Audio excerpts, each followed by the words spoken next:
Hello my dear viewers, welcome back to my channel. ഇന്ന് നമ്മൾ നോക്കാൻ പോകുന്നത് നിങ്ങളുടെ പേഴ്സൺ നിങ്ങളെക്കുറിച്ച് എന്താണ് ചിന്തിക്കുന്നത്, ആളിൻ്റെ മനസ്സിൽ എന്താണ്. നിങ്ങൾ തമ്മിൽ ഇനി എന്ത് സിറ്റുവേഷൻ ആണെങ്കിലും കുഴപ്പമില്ല, ആളിൻ്റെ മനസ്സിൽ എന്താണ് എന്നാണ് നമ്മൾ നോക്കാൻ പോകുന്നത്.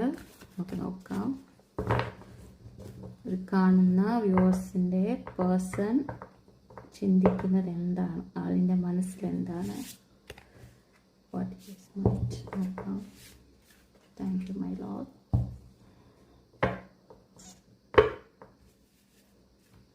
ഒരു കാർഡ് എടുക്കാം. ഇത് കാണുന്ന വ്യൂവേഴ്സിന്റെ വ്യക്തിയുടെ മനസ്സിൽ എന്താണ്.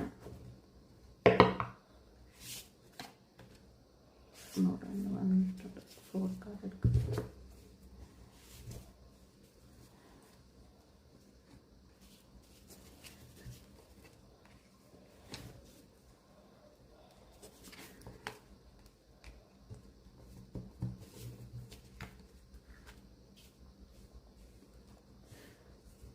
ബോട്ടം ഓഫ് ഡെക്ക് കിട്ടിയിരിക്കുന്നത് 10 ഓഫ് സോഡ് ആണ്.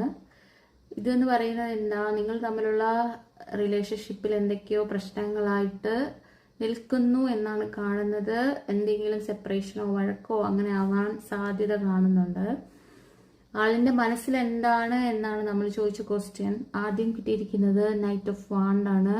അതായത് ആൾ നിങ്ങളെക്കുറിച്ച് ചിന്തിക്കുന്നുണ്ട്. നിങ്ങളെക്കുറിച്ച് നിങ്ങളെന്ന് പറയുന്നത് ആളിന്റെ ഒരു പാഷനായിട്ട് തന്നെയാണ് കാണുന്നത്, ആളിന്റെ ഒരു ആഗ്രഹമായിട്ട് തന്നെയാണ് കാണുന്നത്. ഉറപ്പായിട്ടും ആളിന്റെ മനസ്സിൽ നിങ്ങളോട് ഭയങ്കരമായ സ്നേഹം ഉണ്ട്, ആള് നിങ്ങളെക്കുറിച്ച് ചിന്തിക്കുന്നുണ്ട് എന്നാണ് കാണുന്നത്. സെക്കൻഡ് നമുക്ക് കിട്ടിയിരിക്കുന്നത് 7 ഓഫ് പെൻഡക്കിൾ ആണ്.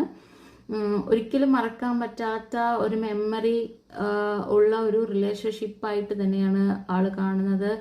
ആളുടെ മനസ്സിനകത്ത് അത് വളരെയധികം ആഴത്തിൽ നിങ്ങൾ ഉണ്ട് എന്ന് തന്നെയാണ് കാണുന്നത്.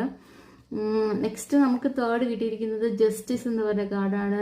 ഇതൊരു ഡിവൈൻ്റെ, ഒരു യൂണിവേഴ്സിന്റെ ഒരു ജസ്റ്റിസ് നിങ്ങളുടെ റിലേഷൻഷിപ്പിൽ ഉണ്ടാകും എന്ന് ആളും വിശ്വസിക്കുന്നുണ്ട്, യൂണിവേഴ്സിൽ വിശ്വസിക്കുന്നുണ്ട് എന്നാണ് കാണുന്നത്.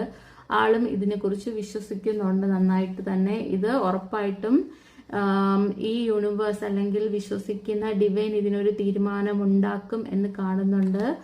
ലാസ്റ്റ് കിട്ടിയിരിക്കുന്ന കാർഡിൽ തന്നെ നമുക്ക് മനസ്സിലാക്കാൻ സാധിക്കുന്നുണ്ട് 3 ഓഫ് സോഡ് ആണ്.